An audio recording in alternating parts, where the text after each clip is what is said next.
Dattatreya proceeds to extol association with the wise as the principal cause for the destruction of sorrow and the attainment of the highest. He narrates the story of Hemchud and Hemlekha. These are the two characters in the story. It's a beautiful story. Look at the role of the two characters. Prince Hemchud marries Hemlekha, the adopted daughter of a rishi.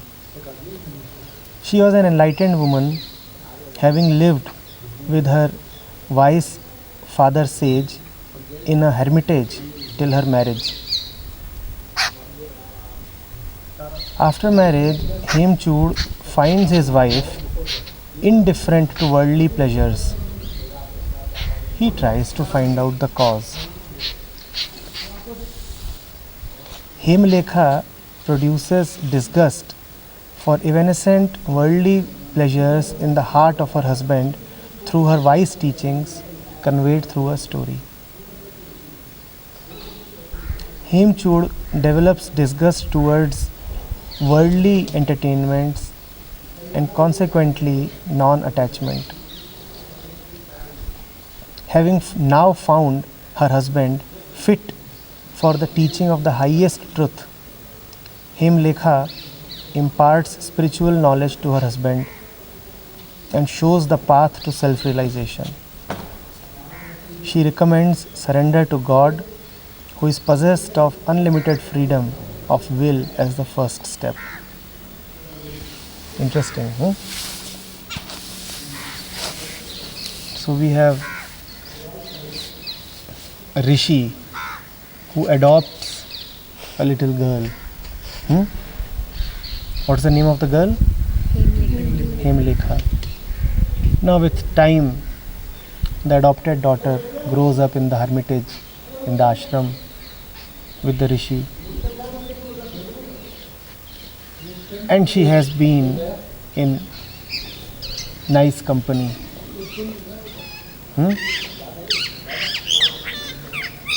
She has heard satsang morning till evening. She has received the best and the highest teachings. Her mind is uncontaminated. No wonder that she is beautiful in the highest sense of the word beautiful.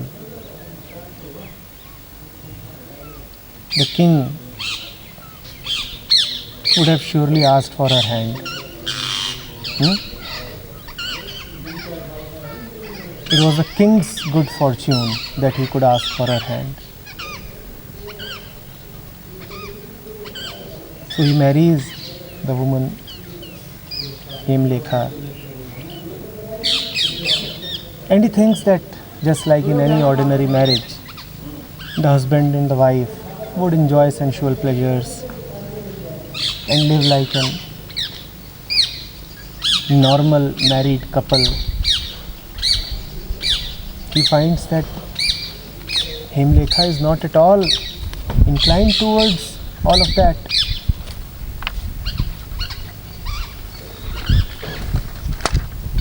She is simply indifferent. Neither does the body attract her, nor do the comforts of the palace. Now there must be something of the divine in Hemchud as well. Otherwise he couldn't have been attracted to Hemlekha. Getting attracted to people like Hemlekha is very, very difficult. They are indeed beautiful, but their beauty is a very demanding beauty. You cannot be yourself and yet be with a Hemlekha. A Hemlekha demands the highest price that you can pay, and that highest price is of your ego. You cannot love a woman like her while carrying all your rubbish. In fact, most people won't even find her attractive, though she is most beautiful. But most people will not even find her attractive. So there must be already a spark, a fire of the knowledge within Hemchud to find her attractive. Now he sees the ways of his bride, and what does he find? She is not an ordinary bride. My money, my power, my riches, my youth, nothing influences her. An ordinary man would have become disappointed and enraged. He would have said, I am the king, you are just an ordinary woman, you have been brought up in a hermitage, you have no money, nothing, and you are acting pricey with me. How dare you? But Hemchud himself is a bit of a special man. It always requires a man to be special, to bow down to his wife and say, I want to be taught.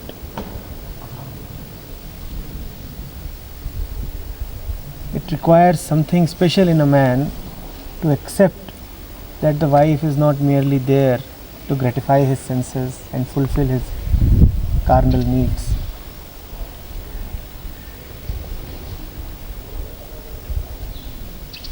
He could have ordered her, he is the king.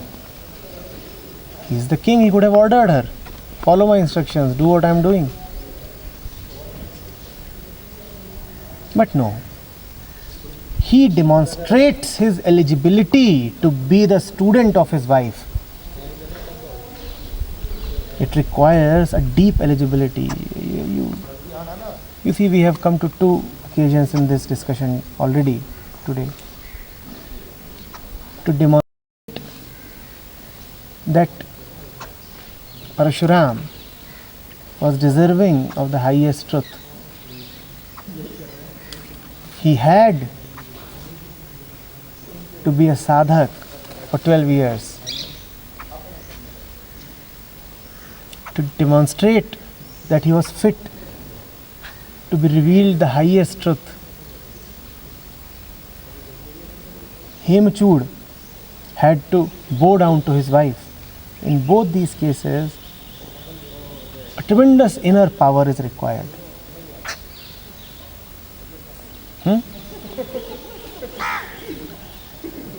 Now what does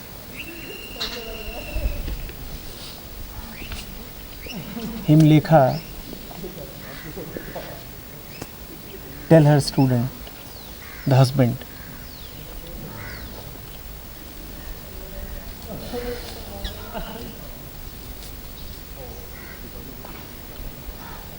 Giving up wrong reasoning, take refuge in the Supreme Lord without any motive.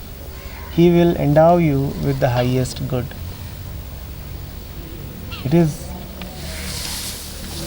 very instructive that the first thing that the wife, that the guru is telling the husband, the student, is give up wrong reasoning.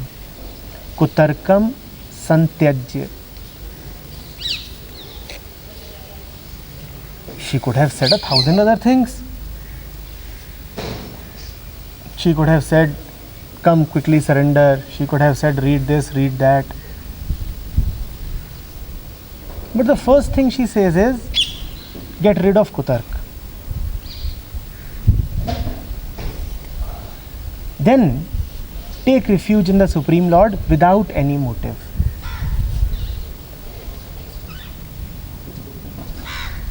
In a sense, she is telling her, watch out for your mind, because when I will reveal the teachings to you, it will raise a wall, it will raise defenses and arguments. Kutarkam santyaj.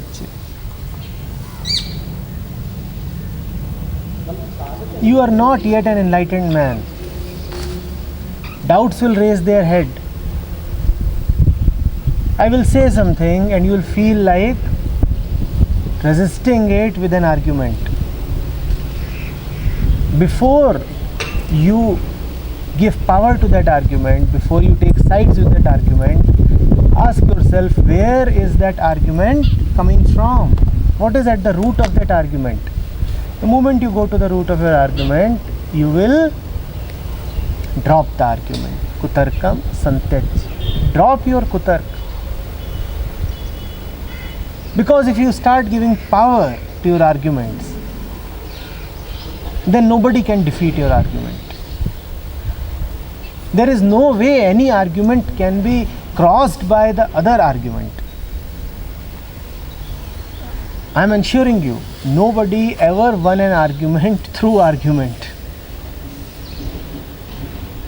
Arguments are won when one of the arguers realizes that he no more wants to argue. That thing within him that is producing all the arguments as weaponry is no more violent. When that inner violence ceases, then the argument is won. Otherwise, you may very well visibly defeat somebody in an argument and yet he will not be defeated. He will just say, well, he argued better, but I am right. He has better words. He is more of a logician, but I know I am right. So the argument is never really won till the time that violent root, the resisting root of the argument, the ego, is present within. Himlekha is warning her husband, do not listen to me with an argumentative mind. You have to listen to me in deep attention and devotion. You cannot listen to me with the objective of defeating me, with the objective of questioning me or sizing me up.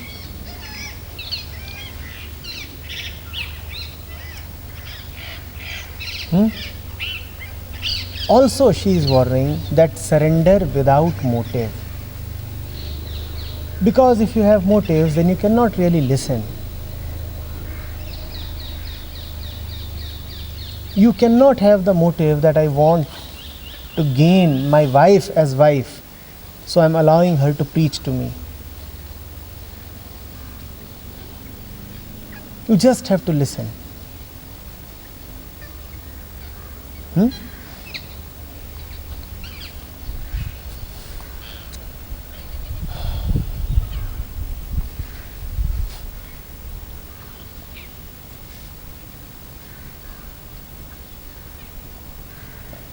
Hemchuda asks a question. Dear, tell me about the Supreme Lord who should be the refuge for me, who is the maker of everything, and whose nature is independent, by whose power the world is controlled. Dear, tell me about the Supreme Lord who should be the refuge for me, who is the maker of everything, and whose nature is independent, and who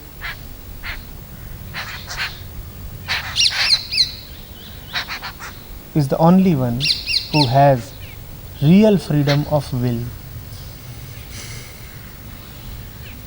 and by whose power the world is controlled. Tell me about that Supreme Lord.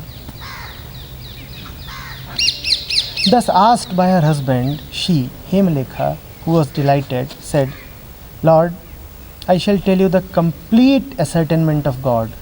Listen.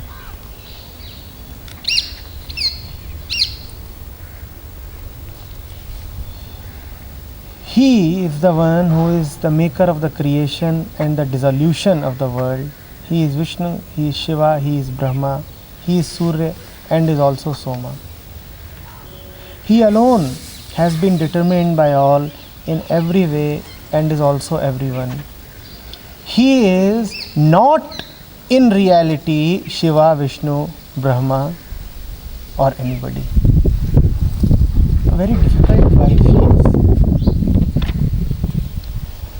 Firstly, she tells her husband that he is Vishnu, he is Shiva, he is Brahma, he is Surya and Soma. And then, in the very next breath, she says, he is also not in reality Shiva, Vishnu, Brahma or anybody. People with a gross intellect that cannot understand subtle truths but endowed with devotion are perplexed in regard to the bodiless supreme nature of God. Contemplated by them wherever and in whichever manner, the wish-yielding gem that is God himself assumes many forms in that matter. Therefore, God is only intelligence. His body can only be supreme consciousness.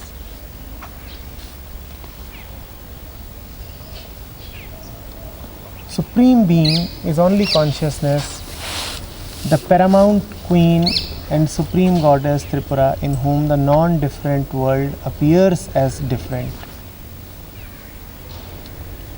The world of movable and immovable things resembles a city reflected in a mirror. On account of the oneness of its nature with the underlying mirror-like consciousness, there can be no conception of the highest and the lowest with regard to that. Preeminence and other qualities in Godheads are indeed imagined only in the lower nature of the consciousness, consisting of just reflections. Therefore, let the wise man worship the supreme form of reality, which is undivided and without attributes.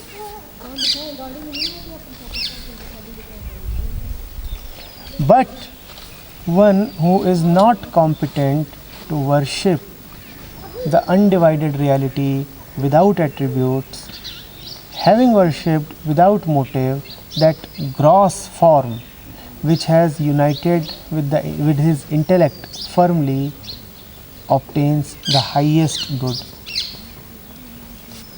You getting it? Reality is without form, without attributes. But if there is someone with gross intellect who cannot understand the subtle nature of this truth, then even if he worships the highest reality in a gross form, in a form with properties, dimensions, forms, he too attains the highest good. So she is saying, one who is not competent to do so, having worshipped without motive the gross form which has united with his intellect firmly, obtains the highest good. There can indeed be no recourse for him otherwise, anywhere in the million of births. What else can he anyway do? What else can he anyway do? Having heard the advice of his wife, Hemchud gets initiated into the worship of God in the form of Goddess Tripura and worships her with one-pointed devotion for several months. His mind, which was turned away from objects of sense, became solely occupied with the investigation of the ultimate. He approaches his wife again for further teachings. Now what has happened? Here is the husband who has come to the wife. And how does the wife initiate him? She says, truth, formless, nameless, colorless, attributeless, beyond the province of thought. But that can be known only with the finest intellect. However, most people in the world do not have such tender, refined intellect. For them, there is the path of devotion. You will never know the Niranjan Nirakar. So for you, she says, for you, my husband, the recourse is you worship the ultimate truth in the form of Goddess Tripura. And she gives him a prescription. The prescription is very straight and very direct. She says, remove your mind from all other objects that you are obsessed with and have one pointed devotion to Tripura. And do this for many months. And after that, come back to me. What does she say? Remove your mind from everything that your mind is attached to, that you keep obsessing with, that you keep thinking of. Get rid of all of them and think only of the Goddess Tripura. And who is Goddess Tripura? Goddess Tripura is Shakti, the manifestation of Shiva. You do not have that refinement that can go directly to Shiva. So you go to Shiva through Shakti. You go to the formless through the form. You remember that particular discussion that we had on Murti? And we said, we titled it, Murti Dwar Hai Amurt Ka. That is exactly what Hemlata is telling Hemchud. You will never know, my husband, you will never know Shiva directly. So you go to Shiva through Shakti. Huh? You are anyway all the time thinking of objects, and objects fill up your life. Now, let your mind think of only one object, because you require an object. Objectlessness is not for you. You require an object. And what would that object be now? The shape of the goddess Tripura. Get rid of all other objects. One object, Tripura. This is tapasya. This is exactly also what Parashuram did. In fact, there is no other tapasya. Getting rid of your obsessions, getting rid of your preoccupations, that alone is tapasya. The mind will have a tendency to do this, do that. The mind will have a tendency to wander. And you do not energize your tendencies. That is tapasya. She says, now go away for months and months. Just follow what I have told you. And Hemchud appears to be a rare king and a rare husband. He does exactly what his wife tells him to do. And remember, without motive. And then he comes back. Now he has another question to ask. He comes back. See, even to ask a question, you must have first done lots of background work. That is what I keep telling you. That don't just come up on Sundays and write something and give it to me. Look at the worthiness of the question that now Hemchud will ask. And Hemlekha will be delighted to answer now. Because this question is coming from his core now. This question has some weight, some power, some authenticity in it. It is not some superficial curiosity. You have paid the price to ask this question. You have demonstrated your eligibility to ask this question. That is why this question is now an immortal thing and it is guiding so many people. We are discussing it. What is the question? Who is that supreme consciousness? The mother. It's a worthy question. Dear wife, I have been worshipping her for months now. But who is she? Tell me. Who is that supreme consciousness, the mother? How does our birth from her happen? Who are we and what is our natural state? Tell me. The question is arising from a sustained period of one-pointed devotion. It is arising when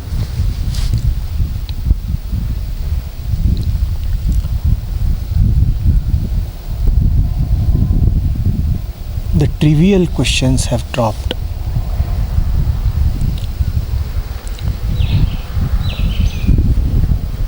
Whichever question we ask, whatever query we pose to the teacher is mostly a hindrance in the path of realization. On the surface, it may appear that a question is asking for an answer. The fact of the matter is, every question reduces the possibility of receiving a solution. Because by asking a question, you have dictated terms to the teacher. You have said that this is what I want to know and I want you to speak within this limit. Now that limit is the limit of your mind. By asking a question, you are asking the teacher to remain within the limit of your mind. You are telling the teacher, I do not want to go beyond what I already know, and yet please let me know more. So question is mostly a hindrance. For example, if Hemchandra directly asks, what is God? It will be impossible for him to receive an adequate answer. Why? Because whenever Hemchandra or anybody says what is God, he always wants to know God in an objective way. You ask what is a car, you ask what is table, you ask what are clothes, you ask what is a tree. What are all of these? Right. Objects. Now you ask what is God. Immediately you have put God in the same category as objects. You say what is chair, you say what is car, you say what is table, you say what is earth, and then you say what is God. Do you know what you have assumed and what is this imposition that you have dictated to the teacher? You have dictated to the teacher that I know that God is one of the same things as table, chair, pen, sun, earth, moon and tree. Now you tell me what is God. How can the teacher now tell you? So by asking a question, you are reducing the possibility of receiving a solution. Are you getting this? So when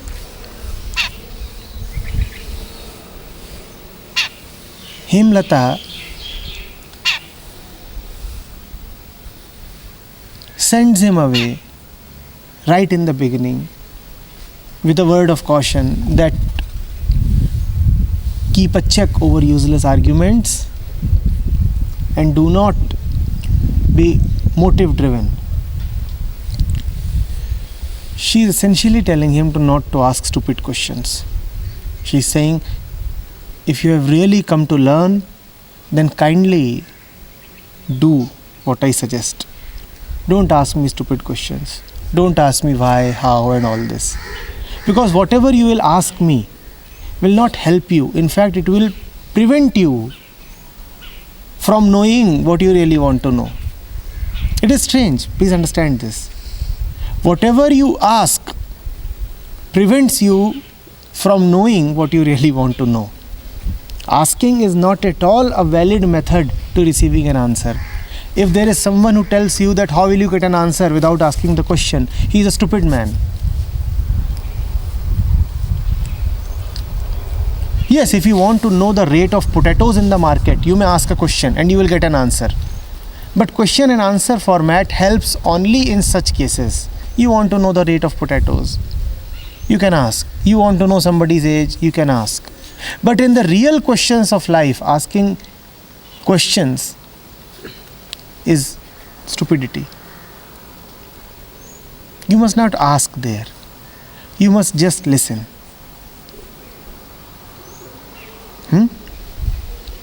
Now Himchud comes back.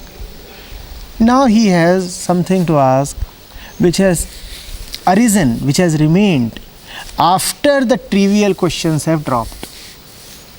This is not in the same category as our usual doubts.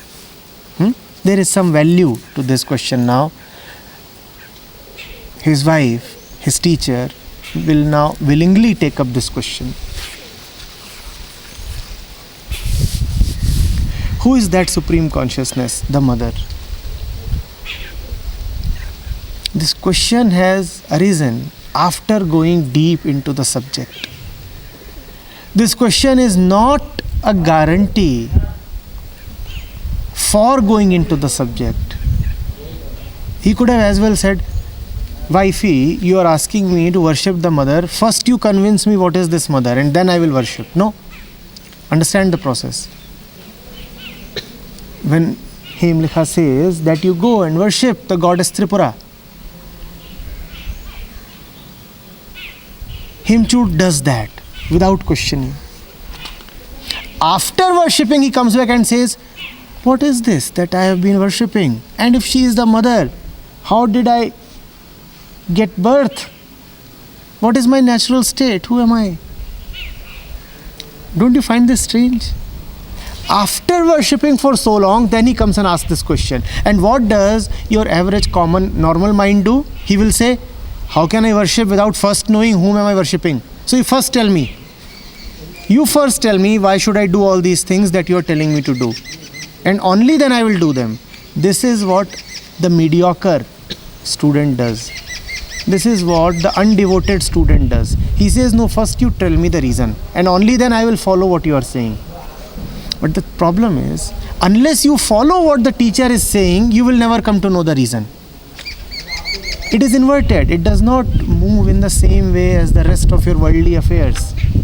There you say, I will do when I am convinced. Here you will be convinced only when you do. The cause-effect chain does not work in the normal direction here. Do you understand this?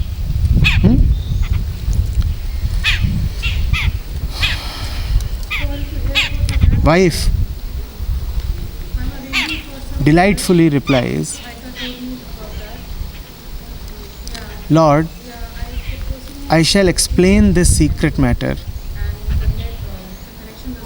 Listen, investigate with attention the nature of your own self with an extremely purified intellect. That is not a visible object and is not to be spoken or predicated even. Therefore, how shall I describe it?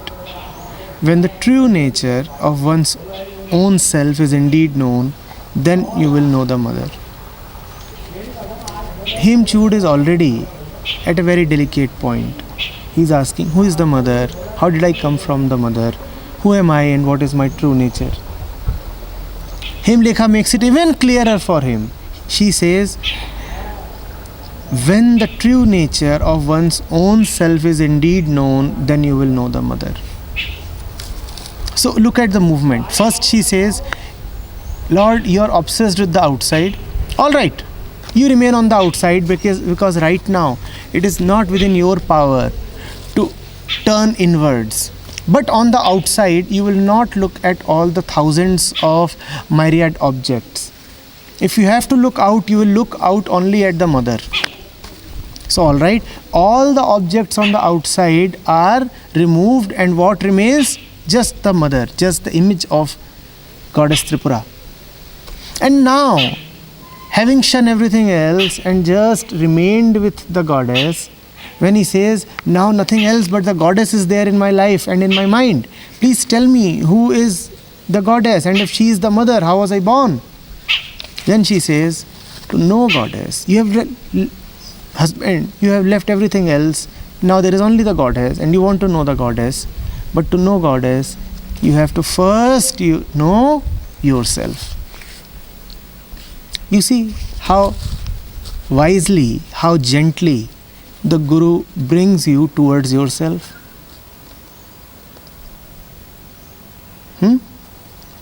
Slowly, delicately, he keeps nudging, gentle pushes. Alright, you don't want to turn in, then on the outside you leave everything and look only at the image of the Lord. And then, when nothing but the Lord remains, you will ask, who is the Lord? How do I reach Him? And then the Guru will tell you, if you want to know the Lord, then know yourself. When the true nature of one's own self is indeed known, then you will know the Mother.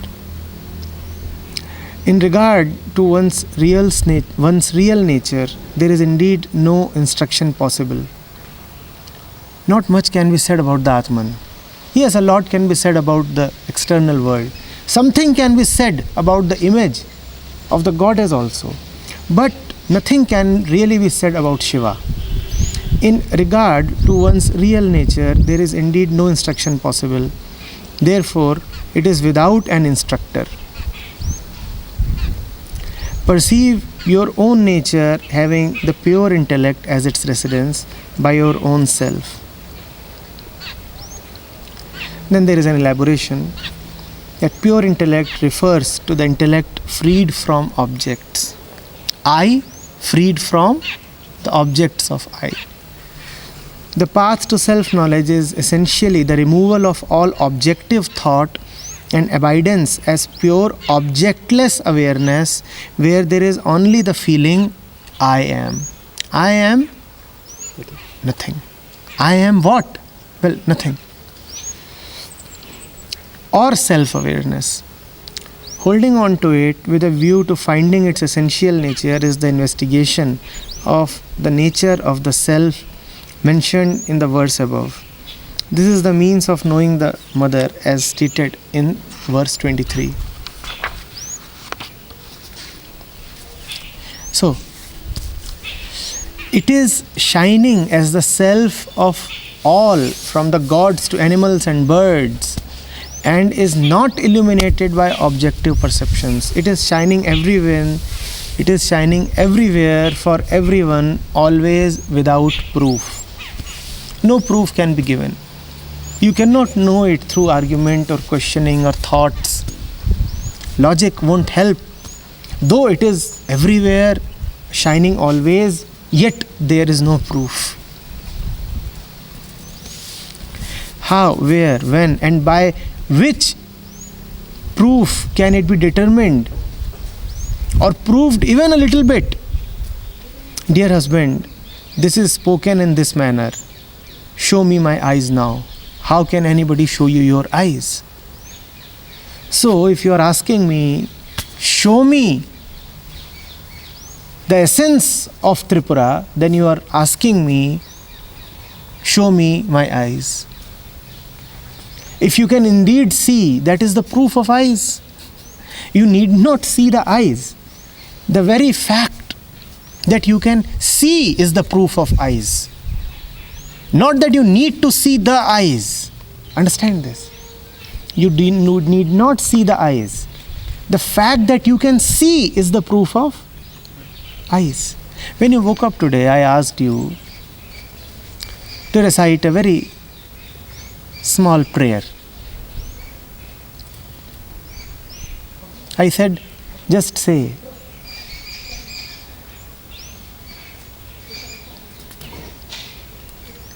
that owing to that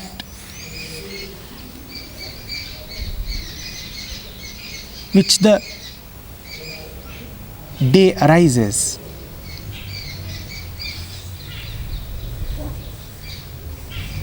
I surrender my day to that itself.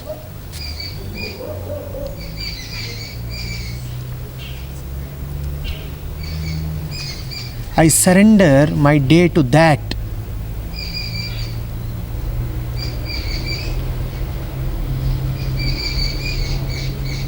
Who is there in all days and nights? Who else can it be surrendered to?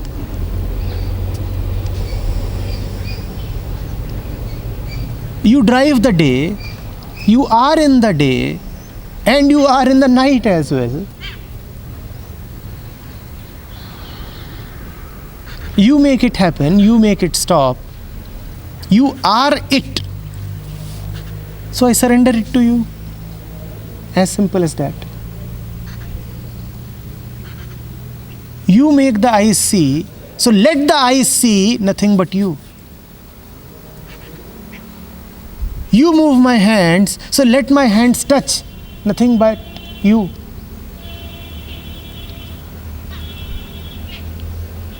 You make my tongue and my throat speak, so let my tongue speak of nothing but you. That's what all the poets and saints have said across the centuries. That I will not talk of anybody except Ram. The same realization that nobody else deserves to be talked of. Nobody else really exists to be talked of. If I have to talk of something, why not talk directly of that which enables the talking? You make the talking happen, so I'll talk of you. And if you didn't want to be talked about, why did you make the talking happen? Now that you are making me talk, I'll talk of you.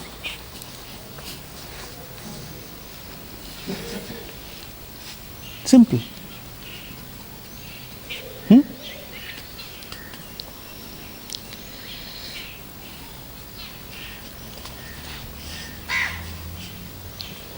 In this matter, there is really no use for a teacher as in seeing one's own eyes. How can any great teacher, though clever, point out one's eyes to himself? The teacher will fail here because it is such a simple task. The task is so simple that the teacher is bound to be helpless. How can any teacher show you your own eyes? And that is the last thing that is required to be done by the teacher.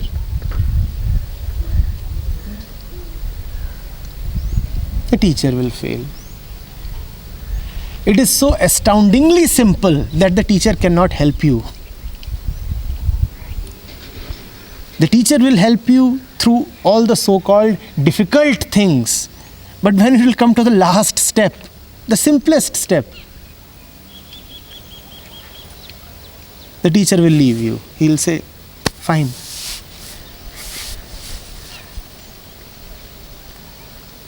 Do it yourself. Self-service.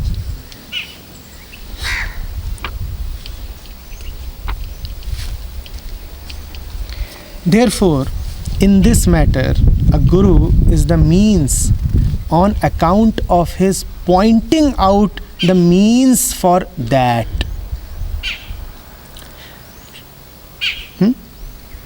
Listen. Therefore, in this matter, a guru is the means on accounting of his pointing out the means for that. Hence, I shall tell you the means. Hear that with your mind controlled. Such a precious piece of advice. Hear with your mind controlled.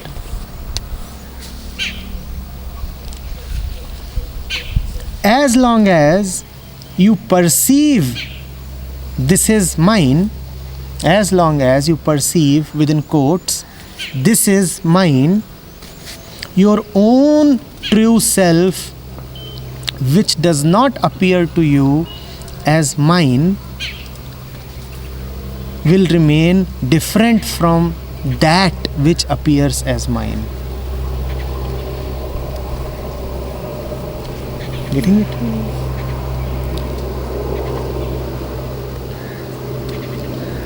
As long as there is the sense of a divided, individualized self, you will always need to ask the question, what is that? What is total? This is paradoxical. Only the divided will need to ask about the total, and the divided can never really know the total. The divided says, I know this, I do not know this. The divided says, this is mine and this is not mine. So the divided has actually no realization of the complete. As long as the divided is talking, there is no way of knowing the complete.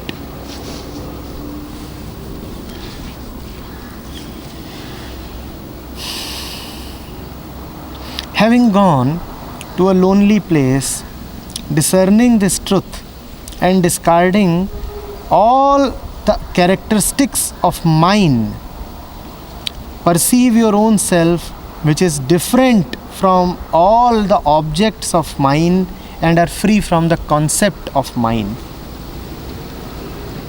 The self is the pure subject, it is not an object perceived as mine.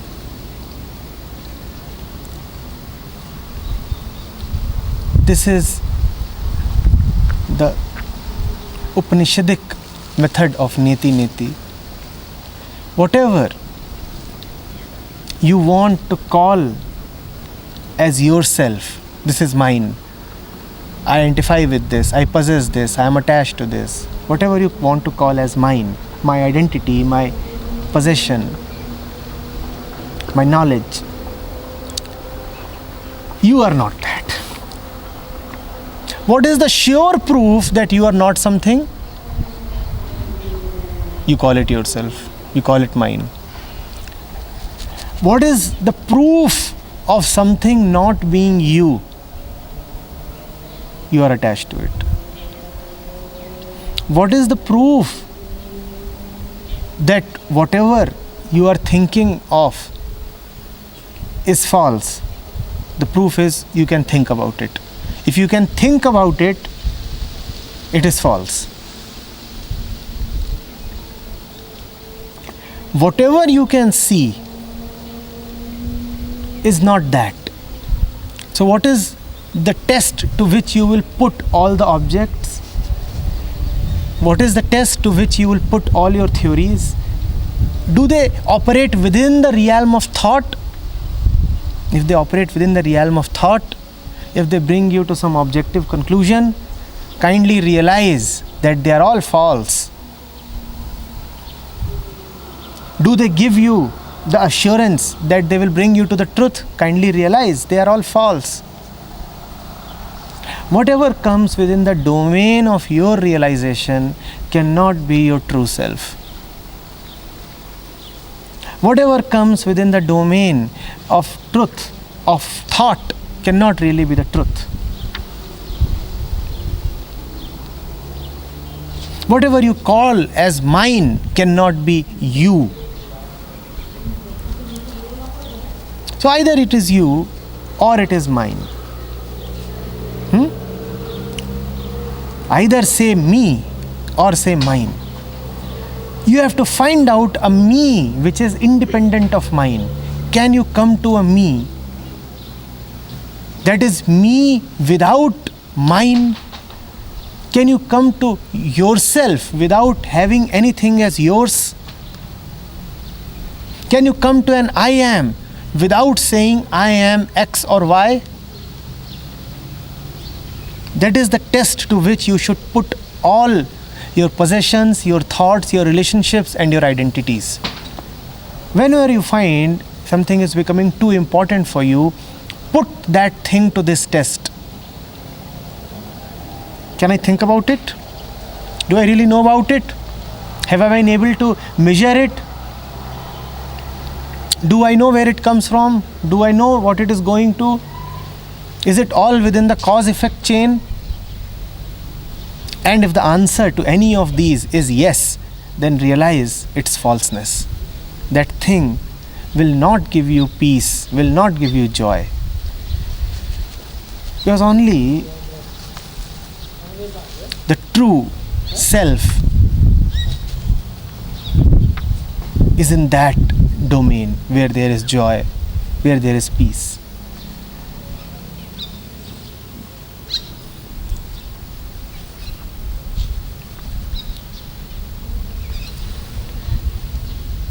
For instance, she continues, the wife continues, for instance, on account of my appearing to you as my wife, there is no selfhood in me. I belong to you by mere relationship, but I am not contained in your self nature.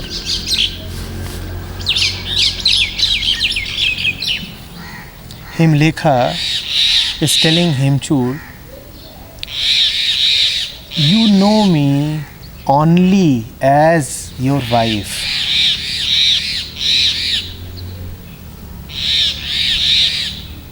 I can then just be a means to enhance your concept of self, the ego. You will say you are my husband, you will say I am your wife, but then that will not be truth. I'll be part of your self concept, but not at all self nature. So you can relate to me in two ways, dear husband. One, think of me as your wife, and all you get is separation. All you get is self-concept. Or know me as that.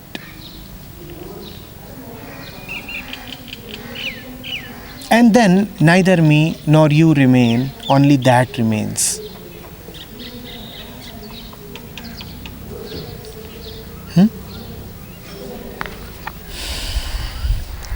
Having abandoned all objects deemed as mine, and also perceiving the self which is not at all possible to be given up, obtain the highest good. Having abandoned all objects deemed as mine. Do not give energy to anything that you consider as yours. It feeds on your own continued force of attachment. Do not feed that force. Having abandoned all objects deemed as mine, and also perceiving the self which is not at all possible to be given up, obtained the highest good. The instruction of Hemlekha is very clear. Give up that which can be given up.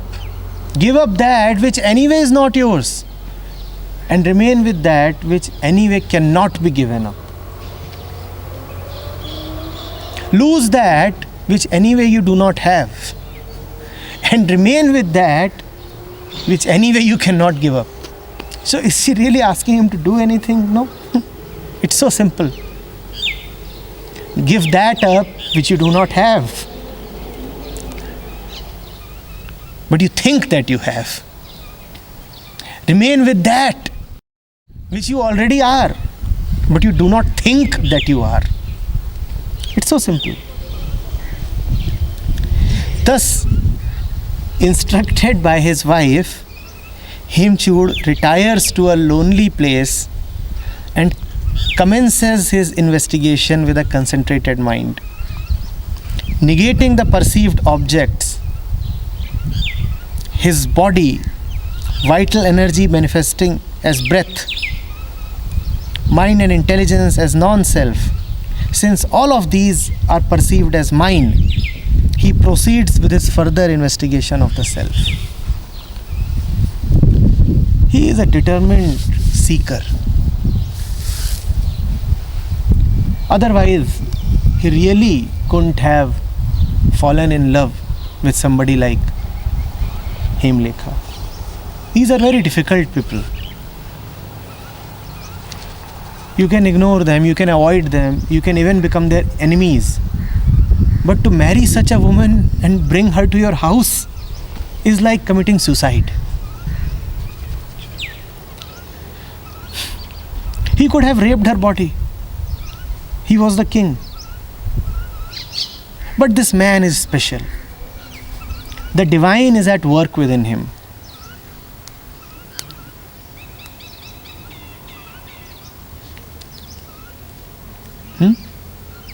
So he comes back after months of penance, and the wife again sends him back. And he says, all right. He goes to a lonely place, further giving up all that can be given up.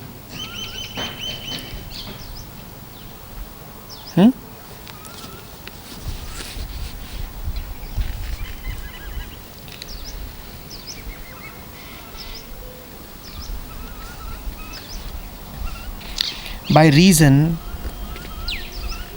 of the absence of appearance of the notion, I am not, or I do not exist at any time, there is no doubt that I surely exist shining always. I may say that I do not exist,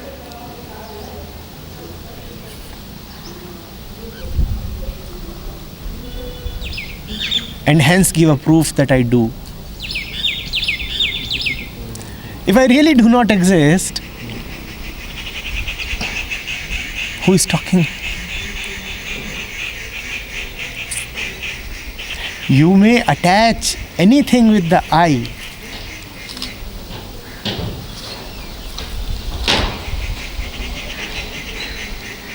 Any kind of object. But without the I, could the object have been associated with you? The very fact that there is something within you that gets attracted to the object points to the sense of I am. And when you go into this I am, even this I amness dissolves.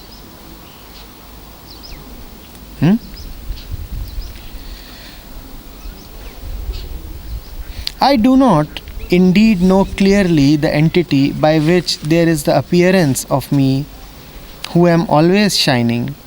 Then, for what reason has this not been understood by me?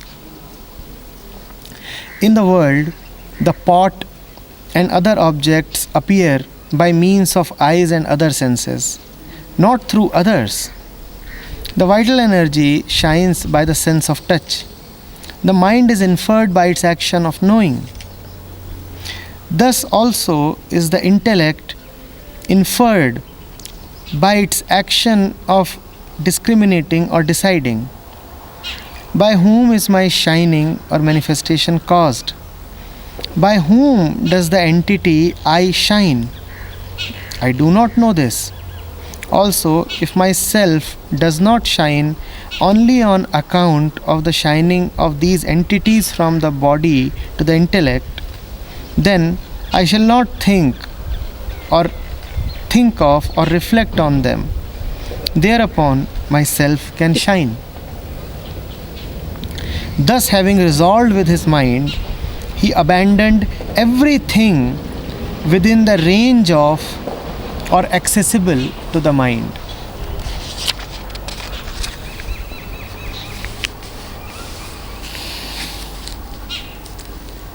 What is the point in remaining attached to something after having realized that it is only perpetuating your falseness? There is no point, and then dropping happens quickly, almost effortlessly. You see falseness gets dropped. And then something happens. What happens? Then he saw dense darkness instantaneously.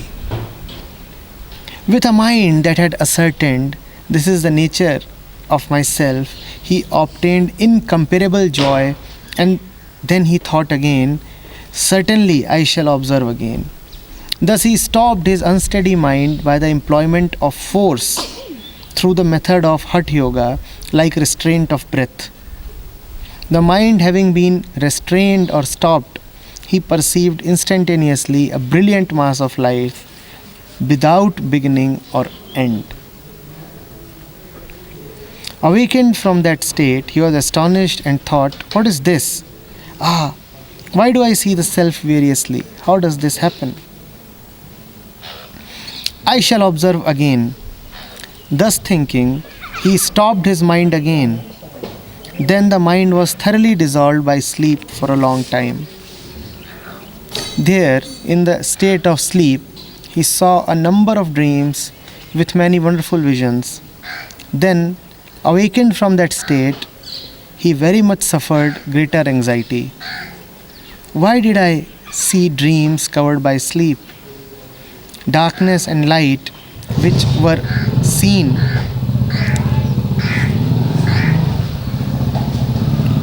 should also be of the nature of dreams. But dream is the play of mind. How do I avoid or abandon it? I shall observe again, restraining the mind. Thus, having firmly resolved, he stopped the mind forcibly. Consequently, it became still. Then he was immersed, as it were, within an ocean of bliss. Again, on account of movement of the mind, he was soon awake. What is this that happened to me?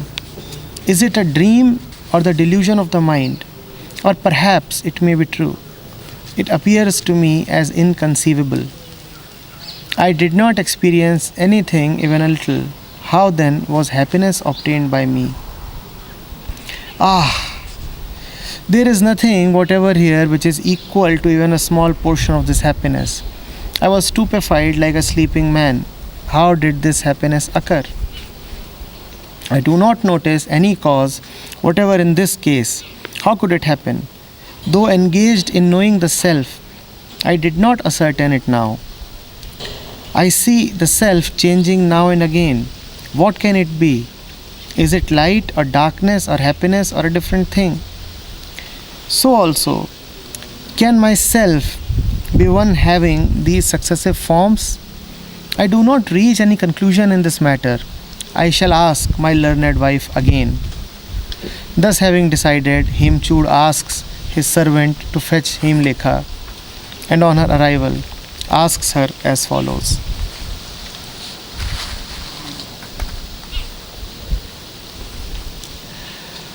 What has happened? Hemlekha sent Hemchud back. Go, get rid of all the objects that weighed upon your mind. Go, still your mind. Whatever objects that are there in the mind, they are all movements, processes. They arise in the mind only as waves. They are in a sense not really objects but movements. When the movement of mind stops, then those objects drop. Will you remember this? The objects in mind are not really objects, because when you say object, the image that you get is of something static, something fixed. The mind has nothing static about it. What you call as objects in the mind are really movements, processes, flows. So, having been instructed by Hemlekha to get rid of objects, he tries methods that stop the mind, that bring the mind to stillness. He tries Hatha Yoga. He tries several other methods, Vidhi. And it is a wonderful experience that he gets.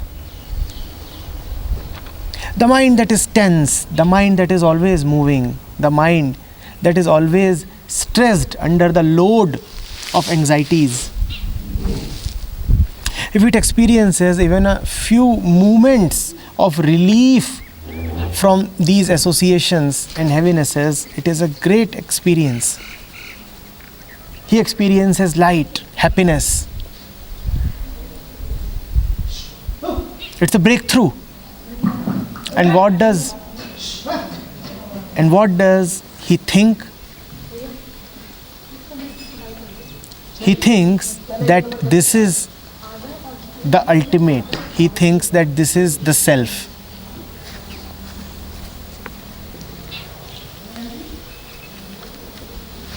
And he is very happy that I have now attained the ultimate.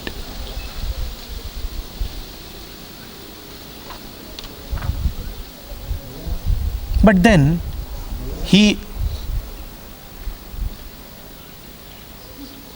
retires to sleep and he sees dreams. And now he is perplexed. He says, how is it possible? If I had dropped all the objects, then where did these dreams come from? Surely something is still present. Even worse, he begins to doubt that the happiness that he perceived might also just be dream stuff. And now there is disappointment, because now he realizes that the happiness that he experienced is not really the true nature of the self. It is not that.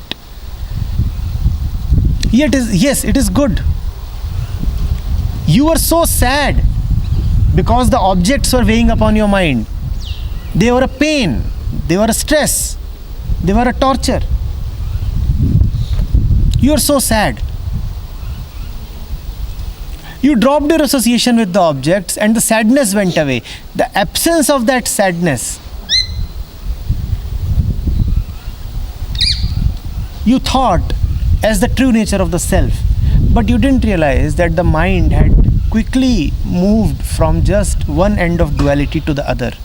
Because you were so sad, hence you started experiencing the natural, the normal, dual companion of sadness, which is happiness. Now kindly do not be deluded. You all too will pass through this phase. Normally we remain tensed. Normally we remain unhappy. Normally we remain loaded. When your association with that load will drop, then you will experience a kind of relief. That relief is not really Anand. That relief is not really your true nature. It is just the absence of the normal turbulence. In a way, it is still Maya playing its old games. From one end of duality, it has brought you to the other. Firstly, you had a belief that the first end is real, and you were so serious about it. You were so serious about all the things that give you stress. Now you have a belief that the opposite end is real, and you are very equally serious about it. Now you think that this happiness is real. Till 2 days back, you used to believe that all your tensions are real. And now you are believing that this relief is real. Neither is that tension real, nor is this belief real. None of these is the true self. None of these is really your nature.